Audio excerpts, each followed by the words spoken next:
Video बघून काय वाटतं? चिल्लाने की कोशिश करी तो बोला तेरे पति को मार देंगे।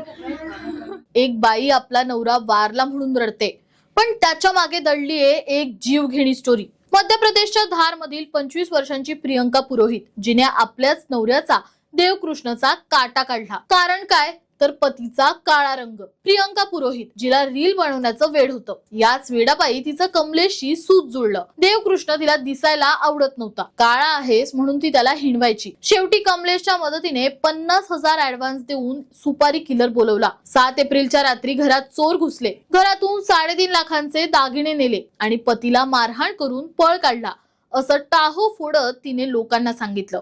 पण तिने मुद्दाम घराचा दरवाजा उघडा ठेवला आणि पतीची हत्या झाल्यावर स्वतःला खोलीत कोंडून घेतलं। चोरीचा बनाव सिद्ध व्हावा म्हणून घरातलं सामान विस्कटलं, घरातल्या मौल्यवान वस्तूही लपवून ठेवल्या।